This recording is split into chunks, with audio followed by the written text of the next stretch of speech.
Même si je désire rester avec cette voix réconfortante qui m'exhorte à lutter, j'en suis incapable. La souffrance est insoutenable. Je n'arrive plus à garder les yeux ouverts. Mon corps veut fuir cette douleur qui s'intensifie. Ma poitrine, mon ventre, mon dos, tout fait mal. Trop mal. Je tremble, j'ai froid. Je crois que je vais mourir. Malgré mon ultime effort, tout devient sombre et silencieux. Quand je réussis à ouvrir les yeux à nouveau, les lumières éblouissantes m'empêchent de bien voir l'endroit où je me trouve. Tout est blanc dans ce lieu. Des silhouettes se déplacent très vite près de moi. Mes bras sont manipulés brusquement.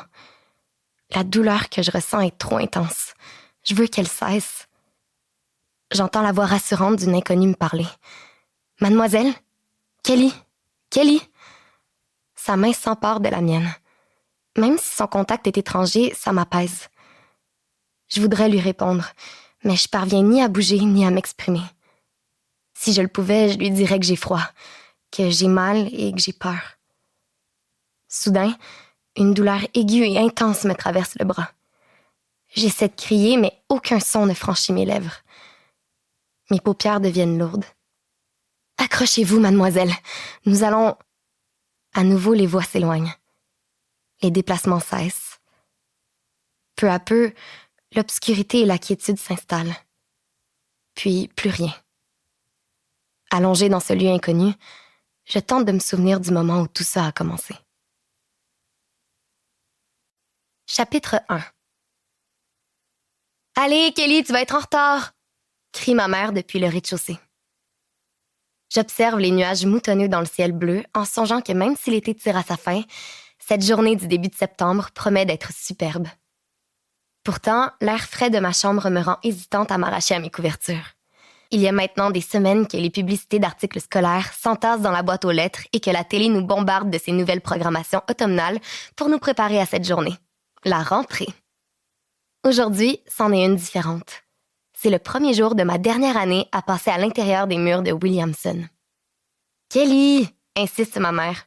« Je pars à l'instant! Bonne journée! » Je rampe enfin hors du lit et me dirige vers la douche à pas de tortue. Après être demeurée trop longtemps sous les jets, je m'empresse d'enfiler une jupe, un polo et une veste aux couleurs de mon école. Les différentes teintes de bleu dont sont confectionnés les vêtements que je porte pour la 5e année d'affilée ne me mettent pas trop en valeur pour mon teint hâlé et mes cheveux bruns. Je trouve quand même que j'ai bonne mine pour une fille qui n'a pas assez dormi. Une fois mes dents brossées et mon gloss appliqué, je dévale l'escalier en finissant de nouer ma queue de cheval, puis j'attrape mon sac, mes clés et mes verres fumés avant de sortir de la maison en courant. C'est en écoutant Miley Cyrus qui joue à la radio que je conduis jusque chez Alex. Elle, c'est mon amie depuis toujours.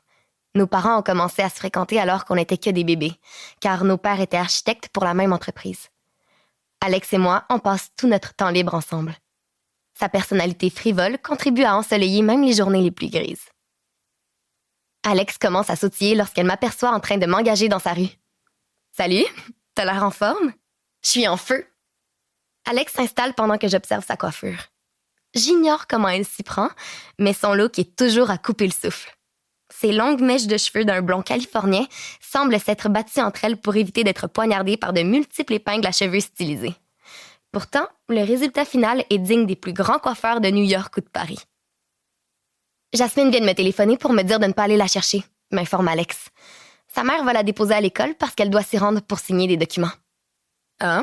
Je suis étonnée qu'elle n'ait pas insisté auprès de sa mère pour venir avec nous. En vérité, je suis pas si surprise. Jasmine a passé tout l'été en voyage à l'étranger. Après 2 mois sans nous voir, on aurait cru qu'elle mourrait d'impatience de nous retrouver, Alex et moi. Normalement, ça aurait été le cas. Sauf qu'à son retour, il y a 1 semaine, Antoine, le gars qu'elle fréquentait depuis 1 an, l'a quittée pour une autre. Une fille plus âgée, semble-t-il. Il paraît qu'Antoine lui a reproché d'être trop sérieuse. Jasmine n'est plus elle-même depuis. Elle refuse nos invitations à sortir.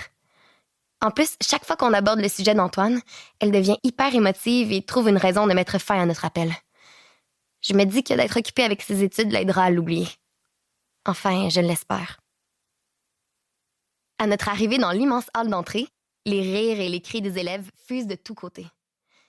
C'est à travers cette cacophonie que... Pour continuer à écouter ce livre audio gratuitement, cliquez sur le lien dans la description et vous pourrez l'écouter en entier sans frais grâce à l'essai de 30 jours d'Audible.